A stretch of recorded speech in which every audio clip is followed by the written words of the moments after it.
on with today's program. Achalji will be talking to us on yoga for mental wellness. And today's session will have 45 minutes of talk followed by question answers of 15 minutes.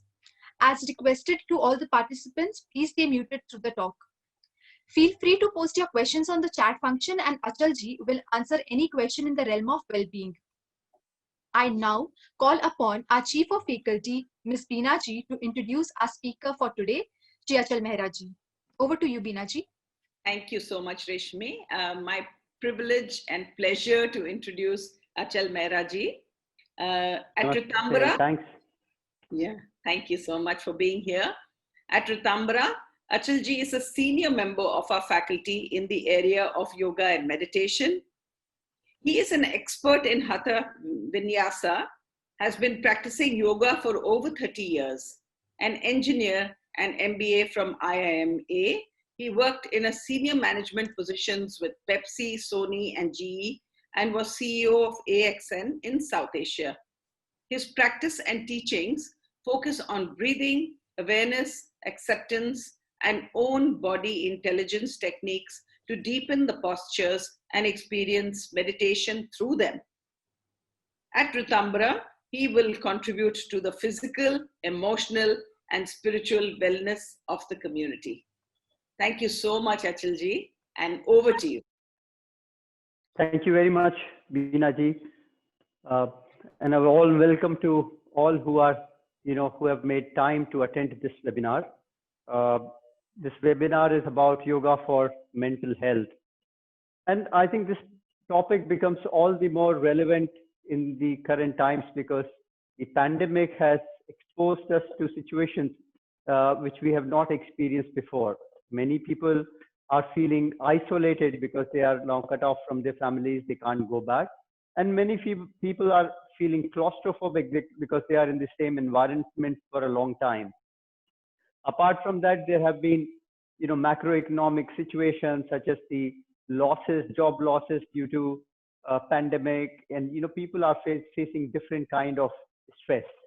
And in such kind of a situation, yoga is something which many people are now falling back upon, not only for their physical health but also for their mental well-being, and that is the topic for the day today. Yoga for mental health. But really, when we go into the topic of yoga and mental health, first let's understand what yoga is, and then try to understand how it could be beneficial to us in different dimensions of our own existence. And then we will also do a few demonstrations today so that we can also learn a few tips as to what we can do in such kind of situation with limited space as well. So let's go back to the definition of yoga. Yoga means union, and the quintessential definition of yoga comes from Patanjali, who was a pioneer, or who was the biggest luminary in yoga. In about 300 BC, he codified yoga, and his Yoga Sutras are now considered to be the most authentic text on the history and on the process of yoga itself. So the word yoga means union, and according to our tradition, according to our Vedas, according to our Upanishads, the very fact that we are an individual is in itself an illusion. That we are separate from all the energy that exists around us is in itself an illusion. And when that illusion breaks, then there is a union. And breaking of that illusion is called yoga. So now let's go to what yoga is understood as. Most people understand yoga in a very, very limited space. They think of yoga as a physical exercise. And yoga became, a little more popularized because, it became more popularized in the West. And there, the understanding of yoga is purely physical. People still think of yoga as some kind of contortion, some kind of a physical exercise. But yoga has many more deeper dimensions. Our own existence is in one physical layer, which is the outermost layer. In the Vedic texts, we call it the Annamaya Kosh, the outermost layer of our own existence. Beyond that, there is a Pranamaya Kosh, our energy body, and even deeper inside, we have a Manomaya Kosh, the mental body, and even deeper than that, there is a bliss body, the Anandamaya Kosh. So mental, when we talk about really what is the mental well-being, it means we are healthy in all different dimensions of our lives.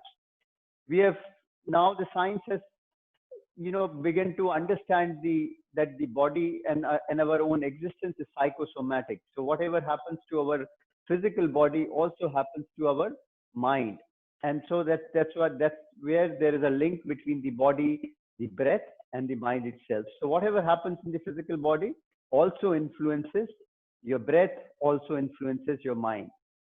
So let's try to understand what is mental health, and before understanding what mental health is, we should try to understand what ails us mentally.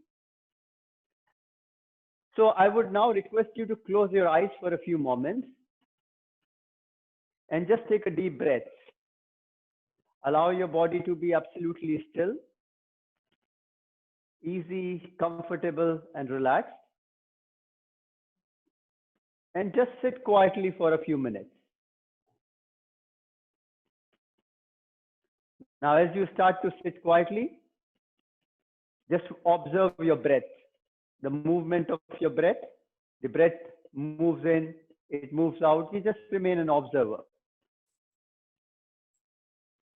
And then you go a little deeper to our mental dimension, the space where we have different thoughts coming up.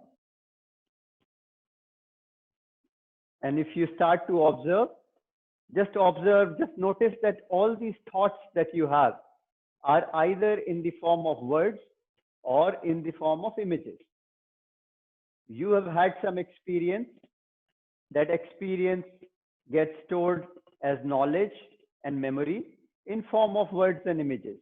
And anytime a thought is pinging this memory and either taking you to a past, or you are redefining that past and creating an imaginary future with it. This is a constant process happening inside us. If you are aware, you will notice it. But sometimes we are so caught up in our world that we don't even notice what is ailing our mind, what is really happening inside our mind, and what is exactly mind. You will notice that the mind only comes into existence when there are these words, when there are these images that are floating across. So just for a few moments, few minutes, close your eyes and watch word by word, image by image, what's happening inside.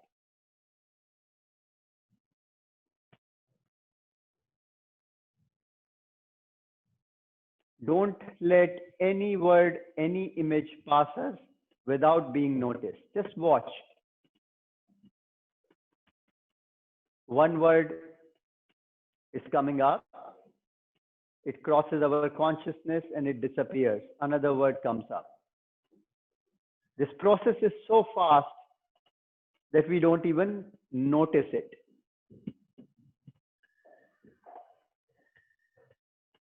And if we start to become more and more aware, you will start to notice within this time frame, within this yourself, that the moment you are more aware, this whole process of thinking starts to slow down.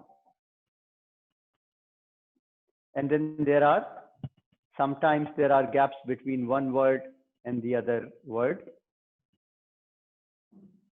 Because two words cannot be two if there is no gap between them. Just observe. And when you start to observe more keenly, sometimes you will get into moments when every word, every image inside us will disappear and there will be pure silence remaining. Those are the moments of yoga. Those are the moments of meditation.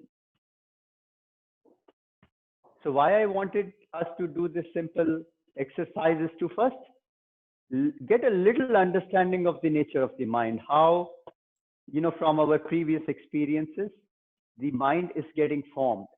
The whole sense of I, who am I, it is getting formed with these words, with these images that are constantly crossing our consciousness. So our identity, whether I am an Indian, whether I am a Hindu, whether I am a yogi, whether I am not a yogi, all the definitions that we try to give ourselves and call an I is just a product of this process of thinking. If this process of thinking does not exist, if it did not exist, there would be no mind. In fact, we would not have a sense of I. So if you have noticed it, you will try to understand that, we are not a master of this process. And that is what is really ailing us. Suppose I was moving my hand like this all the time. You would say that, I am mad, or there's something wrong with me. But because that whole movement inside is happening, we are not knowing it, we are not seeing it in an overt manner. And that's why we feel that there is nothing wrong with it. But that is something which really ails us. And yoga, as a definition is chitta vritti nirodham. It is the stopping of these activity of the mind. So yoga in the real sense, how much soever we understand it as a physical form of exercise, is in fact stopping of the activity of the mind. And when the activity of the mind stops, we feel nice.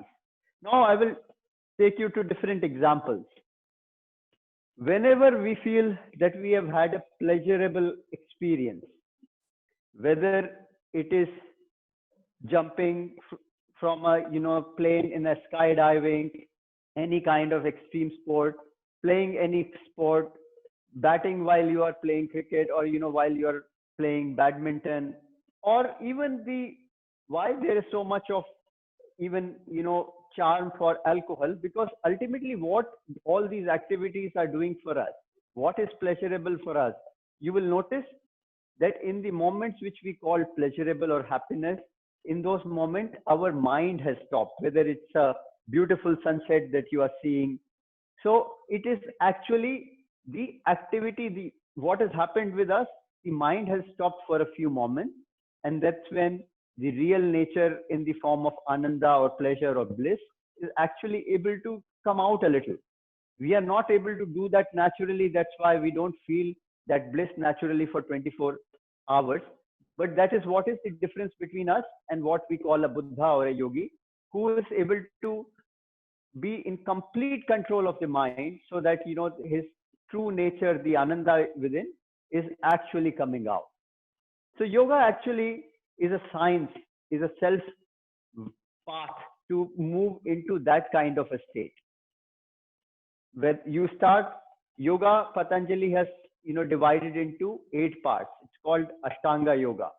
So the 2 parts are really the external yoga that we call Satya, that we call Yam and Niyam, which defines our relationship with the society, with our own self. But then there are 3 parts of yoga, or 3 limbs of yoga, which are our own, which we have to do on our own. For example, the asana practice, the pranayam practice, and then the pratyahar. So these are the practices which you have to do, which are called Bahirang Yoga, to move a little closer to a state of mind which is samadhi, which is more one-pointed mind that you may be able to have. And the last 3 limbs of yoga are called the Antaranga Yoga, or called the internal yoga. Those are Dharana, Dhyan, and Samadhi. So once you have actually made your body very stable and very supple and very fine-tuned with asana, and then you have had have also controlled your breath with pranayam, then you can move into higher realms of yoga, which are Dharana, Dhyan, and Samadhi. So this was just to give you a perspective of what the yogic landscape is, and how it addresses the mental health for each one of us. Now in today's session, what I'm going to do is I'm going to take you through few exercises on the physical plane, few exercises of the breath, and few exercises of the mind in the end in meditation, so that we can actually imbibe few of these in our daily lives, and incorporate it, and maybe begin to experience a few glimpses of mental health, few glimpses of yoga, few glimpses of meditation. At this point of time, because I'm now moving into a different section, if there are any questions that you may have, I am willing to, for next 2 or 3 minutes or 5 minutes, willing to take your questions on the landscape of yoga, on the definitions, on the understanding, and then we can move ahead. So Binaji, if you have any questions, if you feel that there are any questions that we already have, I would be happy to answer those for now.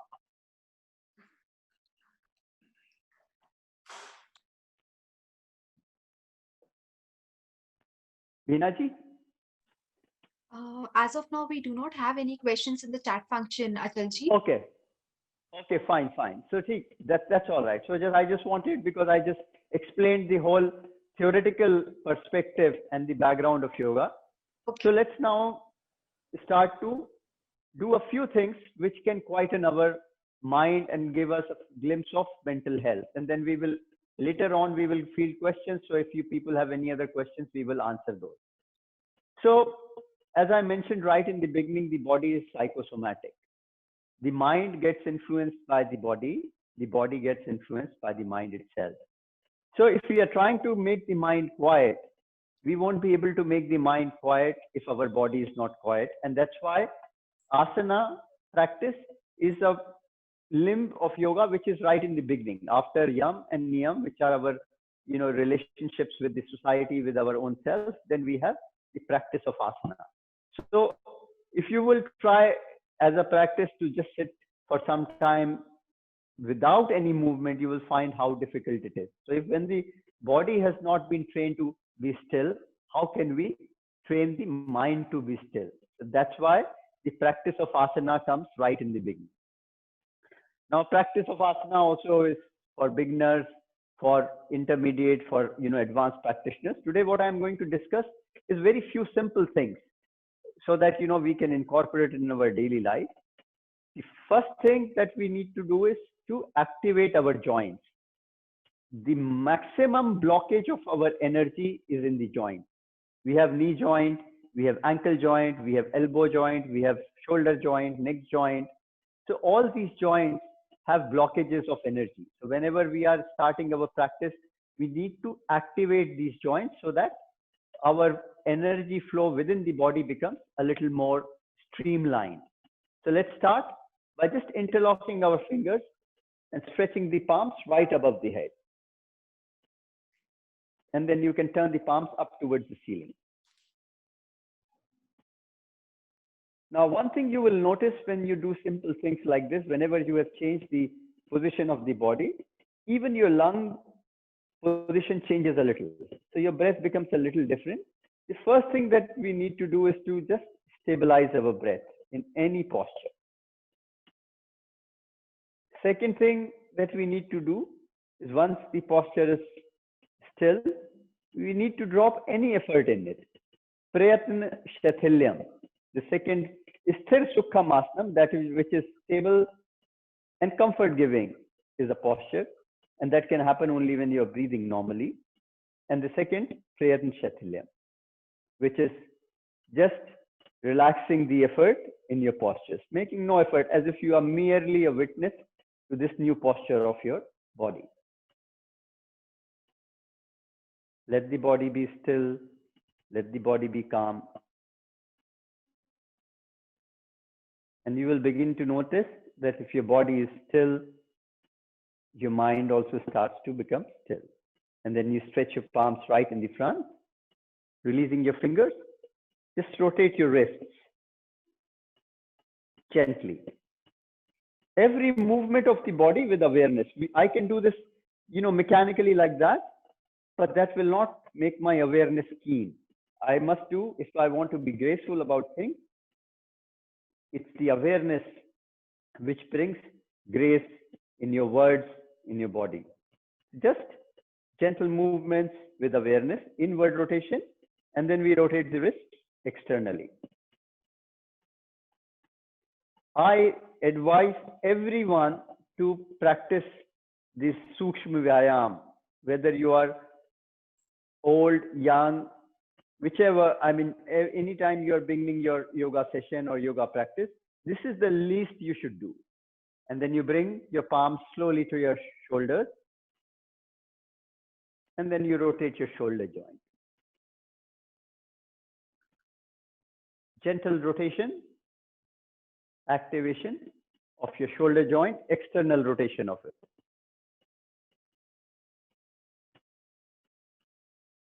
And then you start to rotate it internally.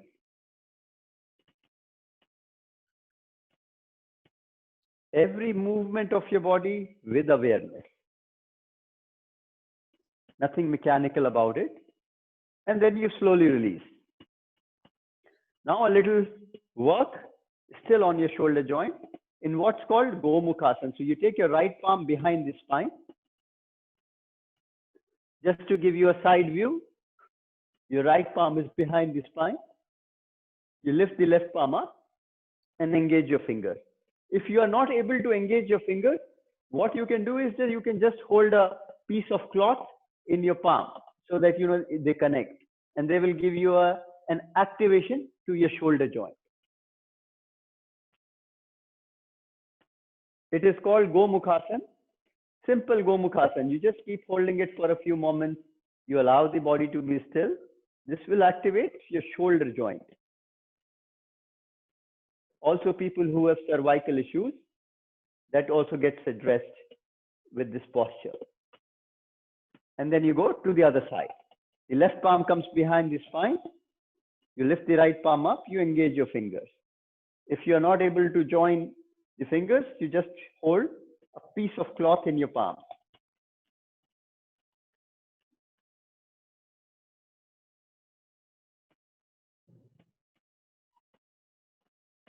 And you can slowly release it. Now we will go to what we call a Jalandhar Bandh, a bandh, which this bandha regulates your breath in your torso area. So you take a deep breath in, hold the breath inside for a few moments. Keep holding it, and you drop your chin to your chest as if you have locked the breath inside. You take a deep breath in, fill in your lungs, and then you drop your chin to your chest. Hold the breath inside for a few moments, and then you lift your chin up.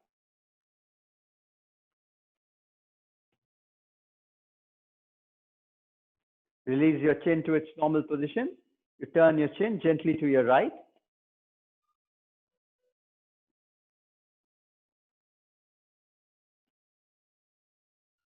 And then you turn your chin to your left.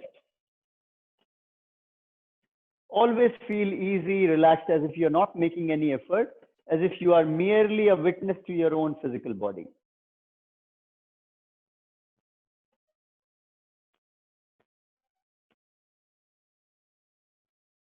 And then bringing the chin to its normal position, you now drop your right ear to the shoulder. Just feel that gentle stretch, left shoulder to the neck.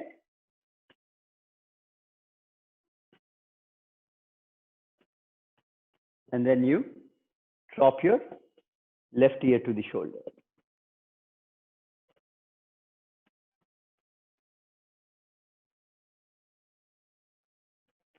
Release your neck joint.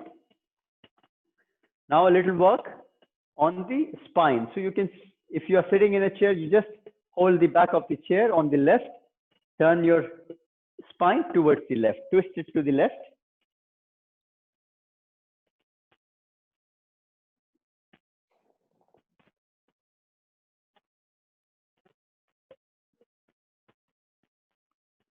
And then you twist your spine to the right.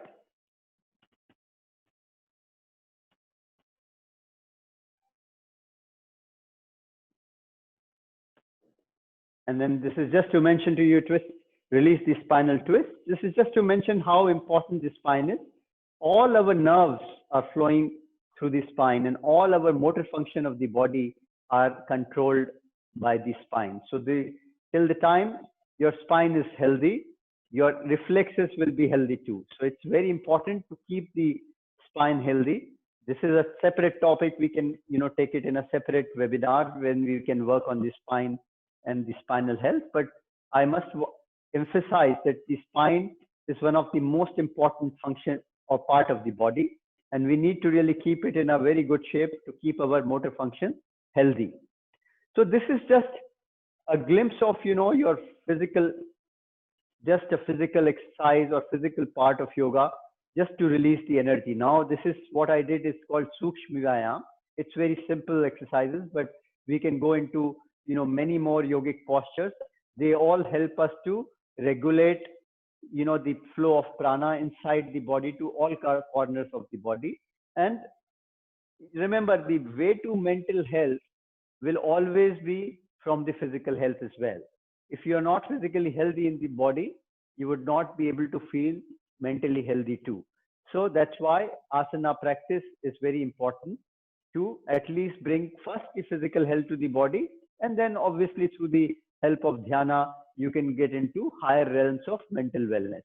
But physical well-being is very important too, and it is the first step towards the mental health. So, today what I demonstrated was simple postures which you can do. I'm already sitting in Vajrasana. It is activating my knee joint, my ankle joint. So through this, you could always start. This is a starting, step for you to move forward towards a better mental health as well. Now, after the physical health, what is the bridge between the body and the mind? It is your breath. And remember, the breath, you would have noticed it yourself. How do the kids breathe when they are sleeping? They breathe from their abdomen. So they're, breathing from the abdomen means they are moving their diaphragm. The diaphragm is giving more expanse to their lungs, and they are able to breathe in more air inside, more oxygen inside. And remember that, all our cells of the body, they need oxygen. So if we are able to breathe very deeply, we would be providing more oxygen to the body. And that's where the importance of pranayam comes in. But apart from that, you would notice that whenever you are calm, let's say you are sitting by the side of an ocean or a river or under a tree, somewhere close to nature, where when your frequency is getting impacted by the frequency of the nature around you, your breathing becomes automatically deep and long. And in those moments, you feel calm. So you would notice that there is a direct correlation between the breath and the mind. The moment the mind is calm, the breathing is long, the breathing is deep. So you can also understand, by making the breathing long and deep, you can also go the other way around. You can influence the mind to be quiet. And I think, we can experiment with it right now. We will do a process called Anulom Vilom, a pranayam called Anulom Vilom. Just observe how your mind is changing, is transforming just in a little way, and how you are feeling quiet with it when you do this process. So in this process, we two fingers, the middle finger and the forefinger, we hold it onto the forehead. Two little fingers, we block the left nostril, and we use the thumb to block the right nostril. Now we take a deep breath in from the right one. Fill in your lungs as if you are filling in a balloon. You're filling in the lungs to their maximum capacity you can. Once you have taken the breath in, just hold the breath inside for as long as you can.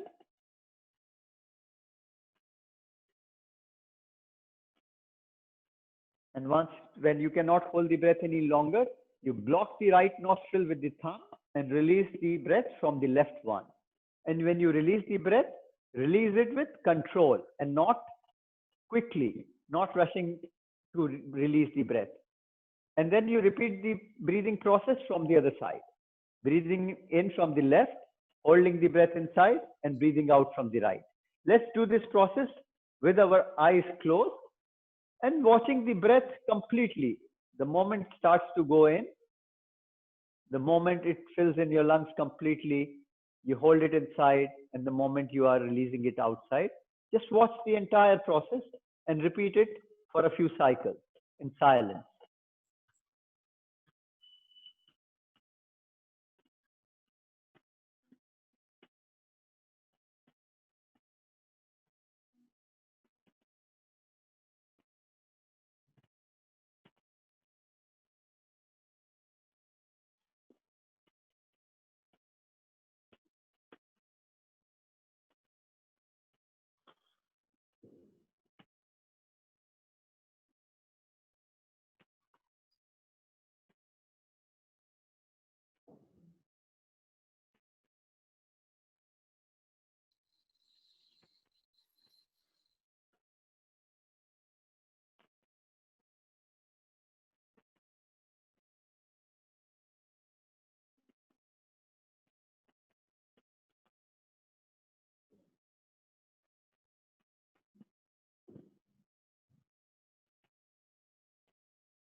You can release the process on your own. You can always try it for a longer time. I just wanted you to notice, because the transformation or the change is never in the future.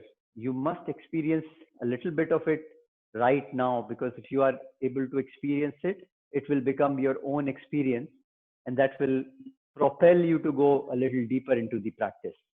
So just by doing this simple exercise, you will start to feel a little deeper sense of calmness and little deeper sense of mental well-being. Now we'll do another exercise with the breath. This is the oldest exercise with the breath, which was taught by Buddha. Buddha used to call it Anapanasati Yoga. It is also called Vipassana as well. In this, we just do nothing with the breath. We just observe it. We close our eyes. We observe the movement of our breath. The breath will move in. It will get inside the lungs. It will reach a moment when it will stop and it will change its direction.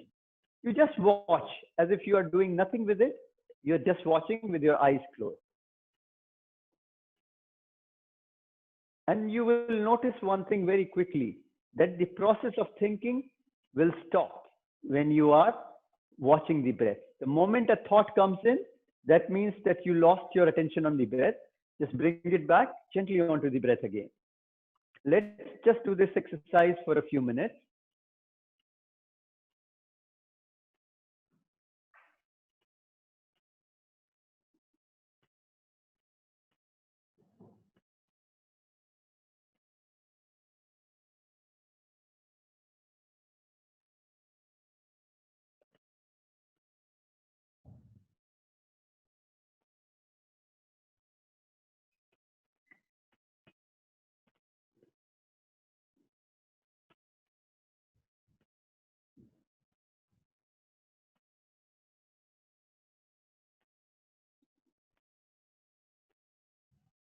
And you will begin to observe that the more attention you can keep on your breath, more calm you will start to feel.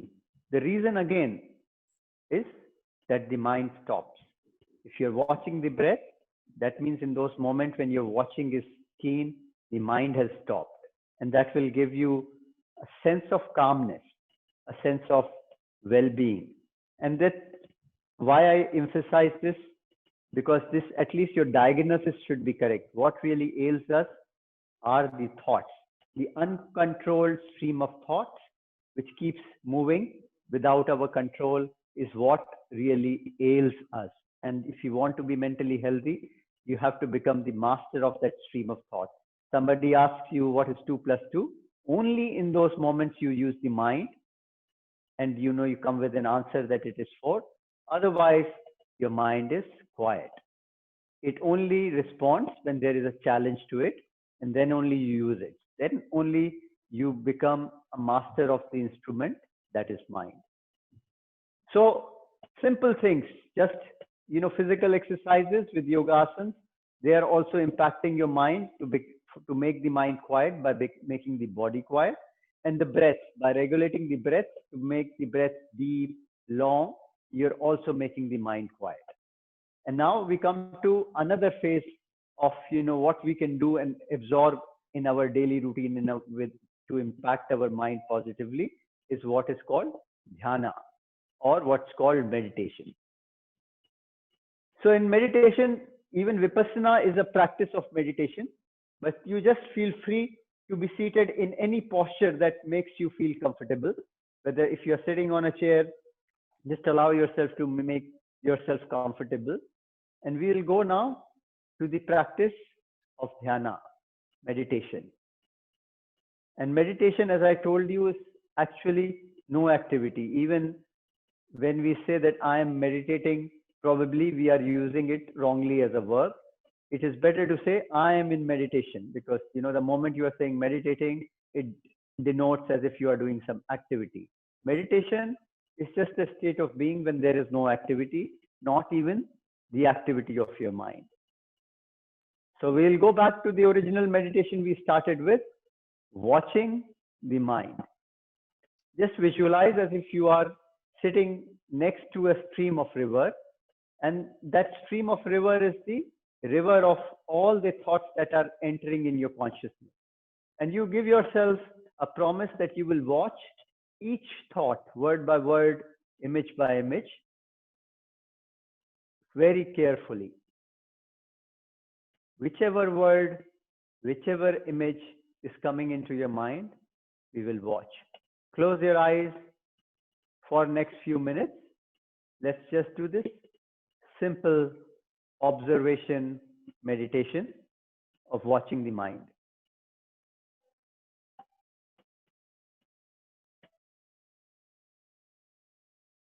Let the body be quiet. Any sound that you hear it as if you are just a child and you don't know the language. Any sound, we immediately have a habit of putting a word to it. Can we live without putting a word to whatever is happening around us?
And now you can slowly bring your attention back to your body. So for the limitation of time, we are not doing these processes for a longer time. If you do these processes for a little longer, you will immediately start to feel, a difference in the energy level, a difference in how you feel about yourself, about your own health, about your own calmness. So today's lecture or today's discussion was only to demonstrate, a few things that we can do to impact our mental health in a positive way. And I don't want to give you things which you cannot do practically with your body, with your breath, and with your mind, because these are the things we should be able to incorporate in our daily life, and only then we will find some kind of a transformation. And always understand that transformation is not something in a distant future. If you are saying that I will change myself, the way I look at my own thought processes, in some distant future, it will never happen. You have to start now. Suppose we had a fire in our house, would we consult a shastra or some traditional text we will immediately act. And so I suggest that understand what really ails us. This whole stream of thought that's happening inside you is like a fire in your own house. Become a master of it, and that will start to impact your physical health, your mental health, and your spiritual health in a very, very positive way. So with this, few things that we could do with ourselves, I would like to end what I had to say, what I had to communicate in this limited time. I would be open to any questions that you may have, or anything else that you would want to ask me, or would you want to ask anyone from the group? So we have a question from Premji, and he asks, how can one bring discipline in the yoga practice?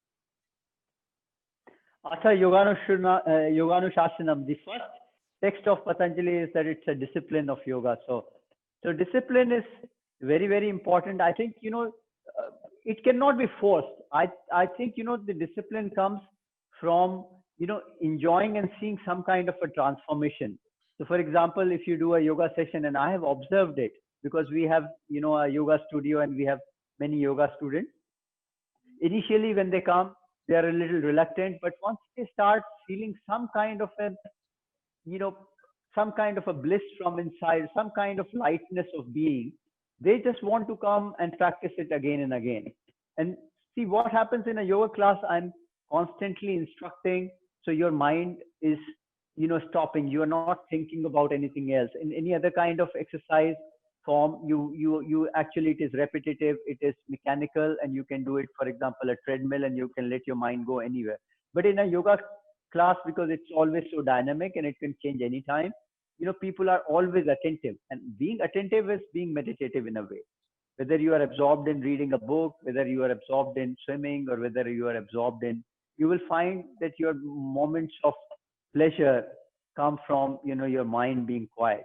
And I think, that is something what will bring discipline to, your practice, Premji, because the moment you start to enjoy something, you want to go towards it more and more. If you try to force something, then you are not really, going in the right direction. So just enjoy, start seeing it, start doing it in the right way, and you will start enjoying it. And the moment you enjoy it, I think you will know that you are doing something right, whether with your body, with your breath, and you would want to do it again and again. Thank you, Achalji. The next question we have from Anu SG, and it is there any breathing technique that will help us to get into alpha state in yoga? To alpha state in the yoga means a quiet state of mind. I told you that, the moment so breathing technique, with vipassana. So if you start becoming meditative and you start watching your breath, then that technique in itself will stop the thoughts. And when the thoughts stop, you will get into that alpha state of mind when, your mind will be absolutely quiet and its frequency will become less. So it's a simple technique. I just demonstrated that, that if you, just keep watching your breath, and if you do it for a longer time, your mind will be quiet for a longer time. The clouds of thought will disappear, and you will start to feel the real nature of your own existence. So that's what, alpha state is of the mind is, and you can start getting some glimpses of it. You will get it if you do a yoga session very well, and you after that a deep shavasana, you will experience alpha state of mind for a few moments. So I hope I answered this question. Who was this question from? Anu S. Okay. Thank you. Next question is from Nagarajan ji. Could you please touch upon mudras? So mudras are, different kind of, holding your palm in a particular way so that you can improve the energy channels within the body. So I would say any posture is also a mudra, because, your body is taking a different shape. You are using different chakras of your body from where the energy flow is getting regulated. So different postures are different mudras, and if you hold them for a little longer, you will start to align the pranic body with your physical body. So for example, if I'm doing this posture, this is called a downward dog. My pranic body is in this posture for just a little time, and then I release it and I go into something different. And that's where the practice of Hatha Yoga becomes, important, because you are holding that posture for a very long time without any effort, and that starts to align the flow of your pranic body inside with the shape of the body, and that in itself is a mudra. So mudra is just, different ways of aligning the flow of the breath in a particular way, flow of the energy channels inside you, so that you start to feel better energy levels inside. Next question is, what is the role of chakras in meditation or yoga? Yes. Role so, of chakras. Yeah. So the chakras means, they are in our pranic. They don't exist in our physical body. The chakras exist in our pranic body. And they say that, the base level, we have the Mooladhara chakra, where our basic instincts, our, hunger, everything is, from the Mooladhara. And then you have the Sahasrara chakra. This is the final chakra from where, your energy, once it has transformed into pure compassion, is reaching here. So, what was the question again? Can you repeat it? Yes, the role of chakras in meditation or yoga. In meditation or yoga. So the role of chakras is, it's not that you don't do anything with your chakras, but the moment you start to, direct your energy, the higher chakras start to get activated and become more and more active. So for example, this is the base, this is the Gyan chakra, your Sahasrara. So the moment, your energy starts to flow upwards, because of your being quiet, because of your being meditative, the heart chakra, once your heart chakra opens, you will naturally start to feel more loving towards the environment around you. Once your throat chakra becomes more active, you will have probably a better speech. Your, the voice will improve. Your faculty to think and, articulate your thoughts will improve. Similarly, your Gyan chakra will, improve or will activate. Then your energy is reaching a higher level, and you probably will be able to start activating more siddhis, maybe sometimes being able to even predict what's there in future. So in yoga, they say that, you should never get caught up with the siddhis at all. So it's not something that we do with chakras itself, but different chakras get activated as our energy becomes upwardly mobile. Okay. Next question is from Gulu Advani ji, and he asks, any suggestions or number of counts for inhaling, holding, and exhaling? So no, so many people, use different counts, but you see, everybody in this, even in this room or in this session, everybody has a different lung capacity. So, what is 4 counts for me will be a different thing for somebody else. So rather than the count, I say that, you fill in your lungs to the maximum, then you hold the breath to the maximum, and then you release the breath with control. Because everybody has a different lung capacity, you will have a different time cycle to achieve this. But what happens when you fill in the lungs to the maximum? You have taken the maximum volume of oxygen inside. Now, when you hold the breath inside the lungs, you have an exchange of carbon and oxygen. So the longer you hold it inside, the deeper will be the exchange of carbon and oxygen. So by holding it longer inside, you're quickly oxygenating your body. So that's why I recommend that you fill in the lungs to the maximum, and then you try to hold the breath to the maximum, and then you release the breath gently. Otherwise, pranayam should be a natural process. You should be so calm that at every point of time, you're breathing like a child. You are breathing, your diaphragm is moving up and down with that calmness, so that naturally the volume of oxygen that you are processing through your lungs in 24 hours is much better. So what you do for a few minutes on your mat has some benefit, but being calm and breathing deeply throughout the day has many more benefits than that. Yeah. Next question is from Prem ji. What is the best sleep posture for enabling maximum flow of energy? So, sleeping to the right, and that's how, if you have seen how Buddha used to sleep, and there is a, sleeping Buddha, Murti somewhere in the north near Gorakhpur. So this is the posture which he used to sleep. And because in this, your heart is not in a downward position, so it's a little higher.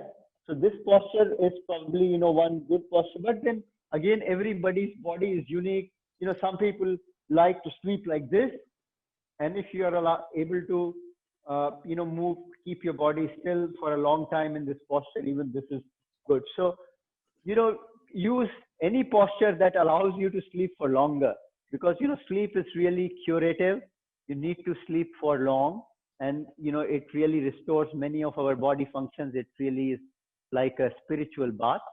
So I recommend any posture which, allows you to sleep for longer. No, thank you, Achalji. I just read somewhere that since the maximum channel for flow of energy is the spine, you should right. expose your spine upwards and sleep on your stomach. So does that really help or? No, but then if you are sleeping on the stomach, Premji, there are risks that you will start to push the stomach acid out towards the esophagus, and that happens. Then you will have heartburn and other risks like that. So I would not recommend, because if you are absolutely empty stomach, then it may not happen. But if you are full in your stomach, then you will start to push the stomach fluid towards the esophagus, and that gives many people a feeling of acidity and heartburn. So I don't recommend that posture. From an energy flow point of view, it may be right, I don't know, I'm not very sure about it, but from the stomach acid point of view, I don't think it's the right posture. Okay, thank you. We have one more question from Neetu Gupta. She says, any Yeah. good position for liver healing? No, for liver healing, the best thing is actually, if you can do, see, the abdominal, organs get massaged when you are doing a twist. So for example, when you do Ardha Matsyendrasana, you bring your foot like this, you lean forward, you hold your foot. So when you are doing this, you are massaging your internal organs. And so internal organs will get a little rejuvenated with this kind of a twist. So any posture, this is called Ardha Matsyendrasana. But in terms of, eating habits, if you are having a lot of carbohydrates and sugar, you will start that fat is getting accumulated in the belly area. And that also means that it is also getting accumulated in your liver. And that means, you are slowly moving towards what's called a fatty or a sluggish liver. So you really need to regulate, the flow of the intake of sugar in form of sugar and carbohydrates, and probably, move towards less carbohydrates, less sugar. So your body starts to use fat as the primary fuel. So that's another topic for, discussion. But yes, I think, for liver health, that is one of the better things to do. And also bitter vegetables are supposed to be very good for, the liver as well. So for example, Karela, and, if you are able to chew neem, these bitter vegetables really help you to regulate the liver in a better way. I think there's Thank you so much, you Achalji. missed out, Reshmi, there's one more question about you missed out. I'll just check one moment. So this question is from Anu SG. What are the sounds Yeah. associated with chakras to improve the electrical impulses in our brain? How important is it to chant the sounds? So the most important sound is the sound of Om. And they say that, when you do the sound of Om, it actually starts to reverberate you with the frequency of the universe, and you start to feel one with the universe. So I think the chanting of Om is actually, it impacts the entire physical body and all the chakras. And I think that sound is very good. So it's not, I I would any day feel that a quiet mind is much more important than, these sounds. But these sounds also have a very positive effect on the, so if you start to chant anything, what happens again? Look at it, what happens? You start chanting Om, and then the mind stops, because then there is no other thought in the mind.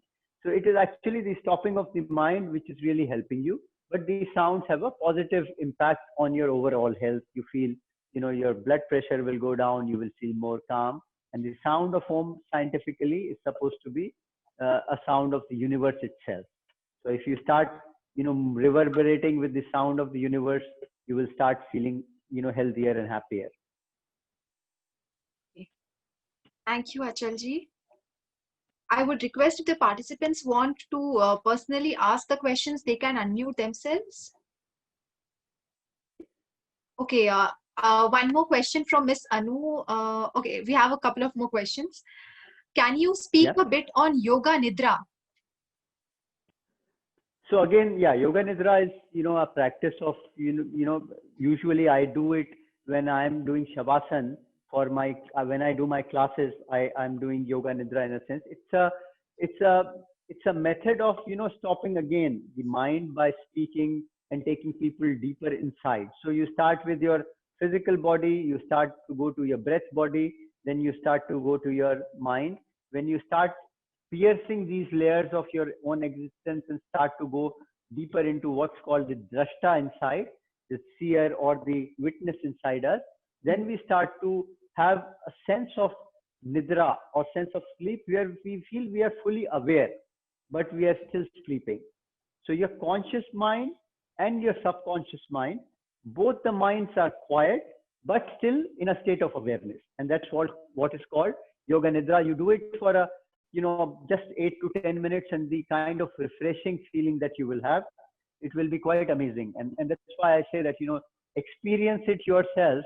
The moment you experience, you want to do it again and again. And it builds a virtuous cycle for you. Next question is from Nagarajan ji. Does Bhastrika really help? Yeah. Bhastrika also, like Kapalbhati, Bhastrika is, bellowing the breath out and in forcefully. In Kapalbhati, we forcefully exhale and let the inhalation be natural. In Bhastrika, we do it both ways. So it starts to impact the Apan Vayu or the breath body inside the torso in a very, very vigorous and a positive way. But you should, when you are building this practice of Bhastrika, you should start doing it slowly and for a few rounds. Because what happens when you start doing this Bhastrika, sometimes you start feeling a pain in your ribs. So I would advise that you do it for a few rounds, build the practice, and then any kind of work with the breath is always helpful, because you are breathing deeply, you are processing more oxygen through your lungs, and you are and when you are doing something with your breath, your mind is always quiet. So it's always a very useful thing to do. But the only thing I suggested, don't do it in a way that starts to hurt your ribs, because some people do it so vigorously, they start feeling a kind of pain in the ribs. Yes, I think we are all done, and a lot of thank yous. Yes, thanks a lot for the suggestions. And thank you very much for your participation. My only wish that we imbibe these small things in our day-to-day life. Every moment of our life is a teacher in a way. We get many challenges from life, and living moment life with full intensity, full awareness is what yoga is all about. It's not something that you do for an hour on the mat in a session and then you forget about it.